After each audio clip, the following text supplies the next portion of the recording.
Warning. ఈ video delete అవ్వకముందే చూసేయండి అండ్ వీలైనంత మందికి షేర్ చేయండి. దేశాన్ని ఇన్ఫ్లుయెన్స్ చేసేది పెద్ద పెద్ద అంతస్తుల బిల్డింగ్స్ ఉండే టౌన్స్ అండ్ సిటీస్ అనుకుంటాం కదా, కానీ భారతదేశ రూల్స్ అండ్ రెగ్యులేషన్స్ని డిసైడ్ చేసేది మాత్రం పల్లెటూర్లు. ఇలా దేశాన్ని, దేశ ప్రజల అధికారాన్ని మార్చేసిన ఒక పల్లెటూరే కారం చెడు. 1985లో ఆ ఊర్లో జరిగిన రక్తపాతాన్ని తలుచుకుంటే ఇప్పటికి కూడా అక్కడున్న వాళ్ళకి నిద్ర రాకుండా చేస్తుంది. అసలు ఆ ఊర్లో ఏం జరిగింది? ఆ ఊరిని రక్తంతో తడిపింది ఎవరు? అంత చిన్న ఊరు దేశ భవిష్యత్తుని ఎలా మార్చింది? ఈ క్వశ్చన్స్కి ఆన్సర్స్ తెలుసుకోవాలి అనుకుంటే మనం ఈ కేసుని డీప్ డౌన్గా తెలుసుకోవాలి.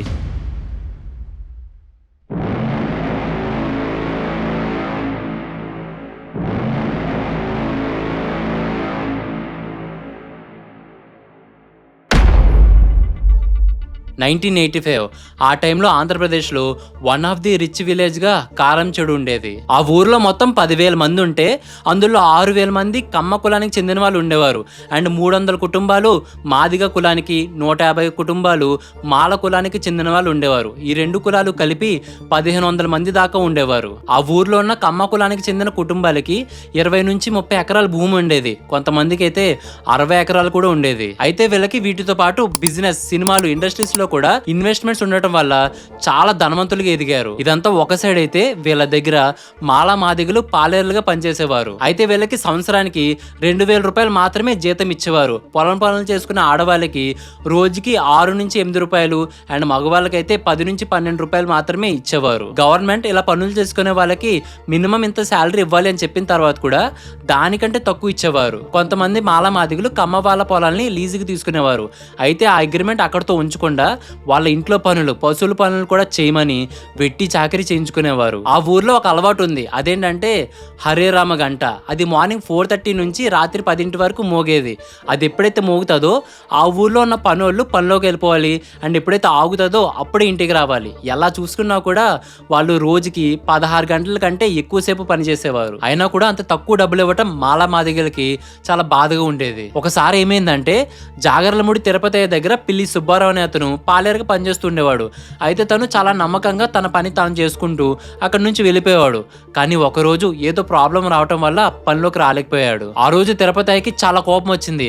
వెంటనే పాలేరింటికి వెళ్ళి సుబ్బారావు భార్యని కొట్టి ఇంకోసారి ఇలా చేస్తే మర్యాదగా ఉండదని బెదిరించడం జరిగింది. కొన్నిసార్లు పార్లర్లో సంవత్సరం అంతా పనిచేసిన తర్వాత కూడా పంట చేతికి వచ్చే టైంకి ఏదైనా ప్రాబ్లం వచ్చి పనిలోకి వెళ్ళలేకపోతే ఆ 2,000 కూడా ఇచ్చేవారు కాదు. ఇదంతా చూసి ఇక్కడ చాలా అన్యాయం జరుగుతుంది అని చుండానాయక్ లీడర్ అయినటువంటి వెంకటేశ్వరరావు భూస్వాములకి అండ్ పాలేరులకి మధ్య ఒక ఒప్పందం చేద్దామని ట్రై చేశాడు. అతన్ని కమ్మోళ్ళు చాలా దారుణంగా కొట్టారు. ఆ తర్వాత అతను భయపడిపోయి మాదిగపల్లెలో దాక్కున్నాడు. అతన్ని అప్పగించండి అని కమ్మోళ్ళు చెప్పిన తర్వాత కూడా మా ప్రాణం పోయినా కూడా అతన్ని అప్పగించమని మాదిగ వాళ్ళు చాలా స్ట్రాంగ్గా నిలబడిపోయారు. దీని తర్వాత కమ్మోళ్ళు మాదిగల మీద కోపం పెంచుకోవడం మొదలుపెట్టారు. ఆ తర్వాత రాష్ట్రంలోకి ఒక కొత్త పొలిటికల్ పార్టీ వచ్చింది. అదే ఎన్టీఆర్ గారు స్థాపించిన తెలుగుదేశం పార్టీ. కష్టజీవుల కంటి మంటల్లో నుంచి, అన్నాస్తుల అక్కందరలో నుంచి అప్పటి వరకు రూలింగ్ లో కాంగ్రెస్ పార్టీ ఉండేది అండ్ అందులో రెడ్డి కులం వాళ్ళే ఎక్కువగా ఉండేవారు. కారంచేడులో ఉన్న వాళ్ళందరూ కాంగ్రెస్ పార్టీలోనే ఉండేవారు. కానీ ఎప్పుడైతే టీడీపీ వచ్చిందో కమ్మ వాళ్ళందరూ టీడీపీ పార్టీకి వెళ్ళిపోయారు. కానీ ప్రాబ్లం ఎక్కడొచ్చింది అంటే మాదిగ వాళ్ళు కాంగ్రెస్ పార్టీకి విశ్వాసంగా ఉండేవారు. బట్ కమ్మ వాళ్ళు ఎప్పుడైతే టీడీపీకి వెళ్ళిపోయారో మీ ఓటు కూడా టీడీపీకే వెయ్యండి అని వాళ్ళు దాంతో మాదిగ వాళ్ళకి ఇప్పుడు 2 దారులు కనిపించాయి. ఒకటి, ఎప్పటి నుంచో విశ్వాసంగా ఉన్న కాంగ్రెస్ పార్టీ వైపు వెళ్దామా, లేకపోతే భూస్వాములు చెప్పినట్టు టీడీపీకి ఓటు వేద్దామా అని.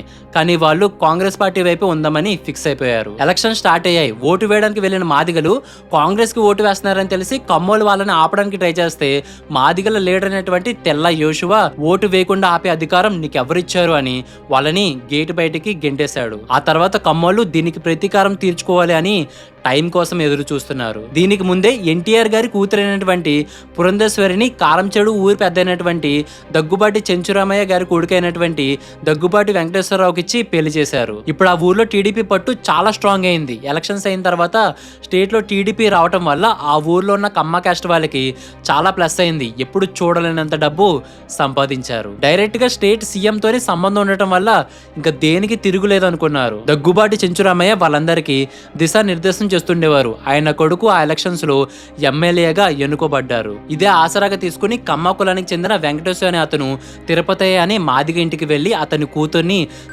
హెరాస్ చేశాడు. అప్పుడు ఇంటికి వచ్చిన తిరుపతయ్య అండ్ అతని భార్య ఏరుకుల అతన్ని ఆపడానికి ట్రై చేస్తే వాళ్ళని కూడా కొట్టాడు. ఆ సౌండ్స్ కి మాదిగ యువకులు కొంతమంది వచ్చి అతన్ని ఆపారు. కొన్నిసార్లు కమ్మోళ్ళు టాయిలెట్స్ కి వెళ్లిన మాదిగల అమ్మాయిల్ని అసాల్ట్ చేసేవారు. మాదిగలు ఏదైనా ప్రాబ్లం వస్తే దానికి సొల్యూషన్ కోసం కమ్మోళ్ళ దగ్గరికి వెళ్తుండేవారు. కానీ కాలం పెరిగే కొద్దీ వాళ్ళలో వాళ్ళే పెద్దరికం వహించి దానికి పరిష్కారం వెతుక్కోవడం మొదలుపెట్టారు. మెల్లమెల్లగా ఆ పెద్దరికం కూడా కమ్మ వాళ్ళకి లేకుండా పోయింది. కమ్మోళ్ళు ఏం చేసినా ఏం చేద్దాం అనుకున్నా కూడా మాదిగలు అడ్డం తిరగడం వాళ్ళని చాలా ఇరిటేట్ చేసింది.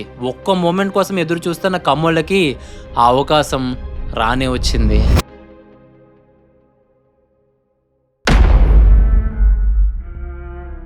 కారం చెడులో 2 మంచినీటి చెరువులు ఉన్నాయి. అందులో ఒకటిని చాలా క్లీన్గా మెయింటైన్ చేస్తుండేవారు.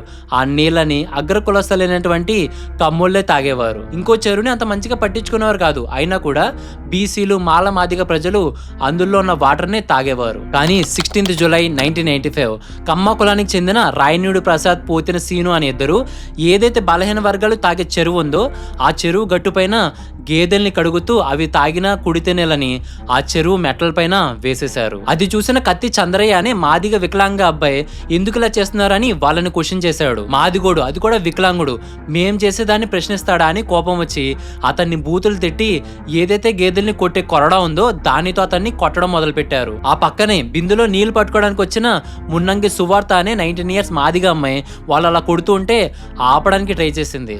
అంతలోకి నేను పోయి ఏందయ్యా ఇబ్బంది పడతా అంటే చేయ మాదిగా నీకేం పనే, నువ్వేంటే నీ జాతేంటే, మాకే ఏది రైట్ ఏది రాంగ్ అని చెప్పేదాన్ని అయిపోయావా అని ఆమె నేను నెట్టేసరికి కింద పడిపోయింది. చేతులు ఇద్దరు ఓడించుకునేటప్పటికి ఆ బిందు తీసుకొని నేను ఇట్లా కొట్టుకొని ఇట్టన్నా బిందుతోటి అనేళ్ళకి ఆ అబ్బాయికి ఈ చేతిని వాచి లేదా కోసుకుపోయింది. అది నెత్తురు కొంచెం వచ్చింది. నన్ను పడతావంటే మా కాలుతో ఒక తన్ను తన్నాడు. పొట్టలో తన్నేసరికి ఆమె కింద పడిపోయింది. ఆ బాధ తట్టుకోలేక ఆమె ఏడుస్తూ ఇంటికి వచ్చేసింది. వాళ్ళకి ఇంకా కోపం ఆగక ఆ రోజు సాయంత్రం 4 రాయనూడి ప్రసాద్, పోతిన సీను, పోతిన వెంకటేశ్వర్లు, తిరుపతయ్య కలిసి మాదిగపల్లెకి వెళ్లి ఎవరితే నన్ను కొట్టింది అని ఆమె మీదకి గొడవకు వెళ్లారు. సువార్త, నేనేం చేశానయ్యా, కొడుతుంటే అడ్డం పెట్టాను అని చెప్తే మా ఊరిని కొట్టడమే కాక ఎదురు సమాధానం కూడా చెప్తున్నావని తిరగబడి కొట్టబోయేసరికి మాదిగ కమ్యూనిటీకి చెందిన పందిరి నగేష్ అనే అతను గొడవ వద్దయ్యా అని రిక్వెస్ట్ చేసుకున్నాడు. ఆ నగేష్ అనే అతను వాళ్ళకి తెలియటం వల్ల ఆమెను తిట్టి అక్కడి నుంచి వెళ్ళిపోయారు. సాయంత్రం 7 ఆ టైంలో ఆమె మీదకి మళ్ళీ అటాక్ చేయడానికి వచ్చారు.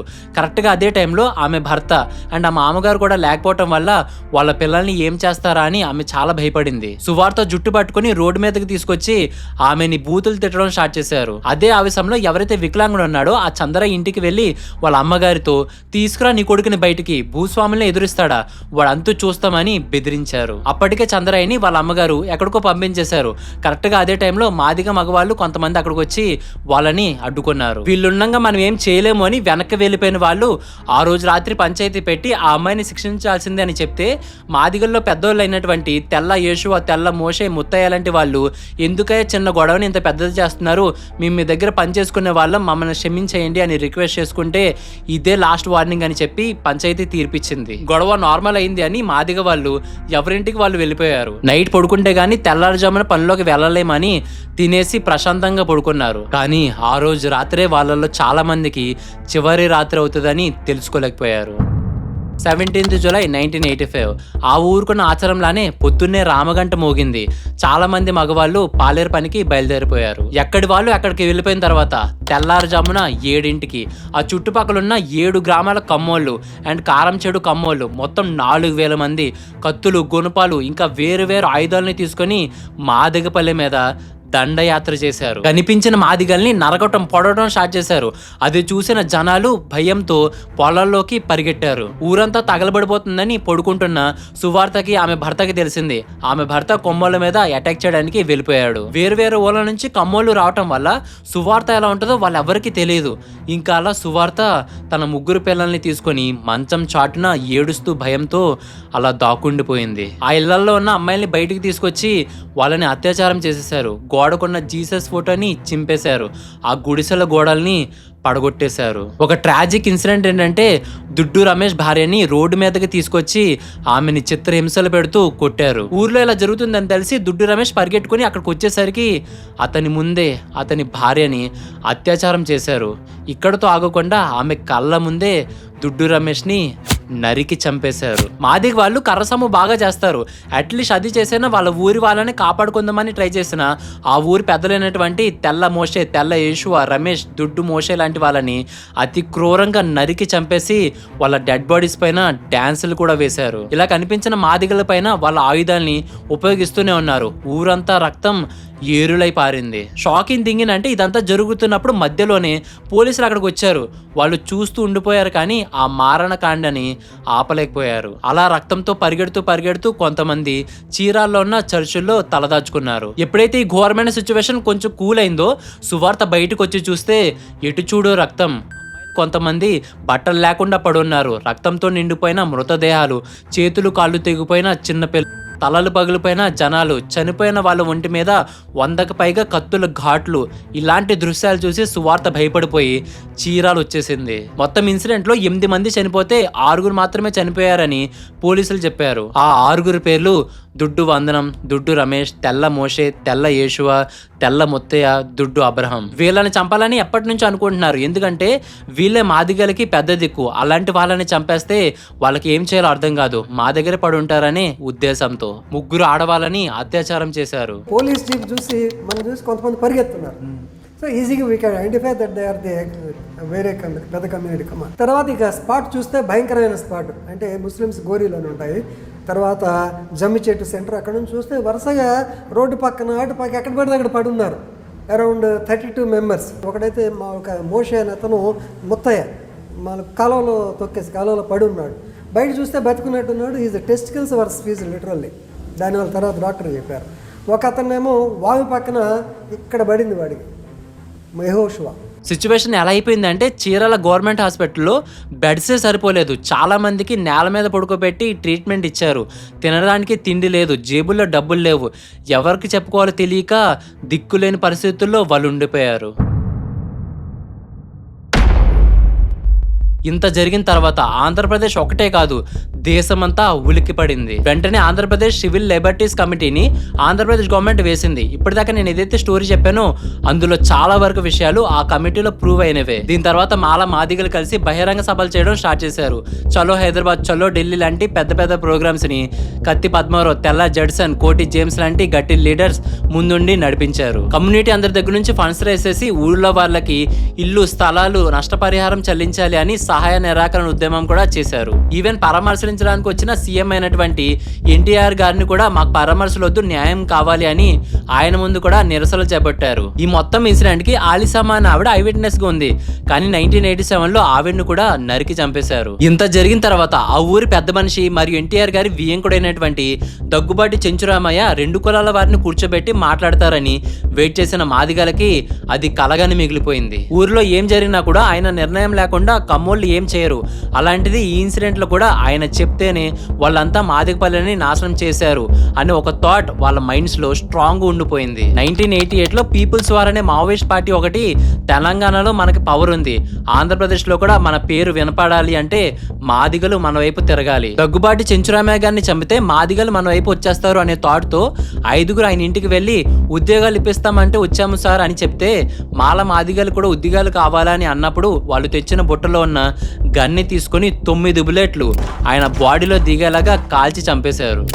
కానీ మాదిగలు నిజాయితీగా వాళ్ళతో కలవలేదు, మాకు ఈ అటాక్కి సంబంధం లేదు అని చెప్పేశారు. 1989 వీళ్ళు చేసిన ఉద్యమాలకు ఫలితంగా SC/ST అట్రాసిటీ యాక్ట్ వచ్చింది. SC/STల మీద జరుగుతున్న అన్యాయాల్ని అరికట్టాలని ఎవరైనా వీళ్ళని దూషిస్తే స్పెషల్ కోర్టు పెట్టి DSP లెవెల్ ఆఫీసర్ ఆ కేసుని ఇన్వెస్టిగేట్ చేయాలి అని అప్పటి కాంగ్రెస్ గవర్నమెంట్ నిర్ణయం తీసుకుంది. 1991లో ఈ కేసు ట్రయల్కి వచ్చింది.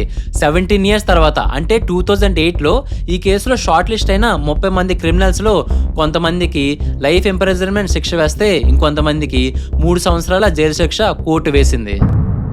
ఇప్పటికీ ఏదో ఒక ఊర్లో ఏదో ఒక చోట మాదిగలు ఇలాంటి కష్టాలు పడుతూనే ఉన్నారు. ప్రతి ఊర్లో వీళ్ళ లొకాలిటీ ఎక్కడ ఉంటుందో తెలుసా? ఊరి బయట ఏదో ఒక మూల ఇస్తారు. ఎందుకు ఇంత డిస్క్రిమినేషన్? వాళ్ళకి ఊర్లో ఉండే అర్హత లేదా? ఏదైతే రోజు వాళ్ళు ఊర్లో ఉంటారో కమ్మ కాపులతో సమానంగా అదే లొకాలిటీలో ఉంటారో ఆ రోజు ఇండియా బాగుపడుతుంది. ఆ రోజు నుంచి ఇండియాకి రిజర్వేషన్ అవసరమే ఉండదు. జై హింద్. రాజకీయంగా మీకు గుర్తుపెట్టుకోండి ఒకటే, మీరు దళితులు, మీరు వెనకబడినటువంటి వారు, మీరు షెడ్యూల్ కాస్ట్ వారు, రాజకీయాలు మాకుంటాయి, మాకు పదవులు మీకెందుకు రప్పించమన్నా కొడుకులారా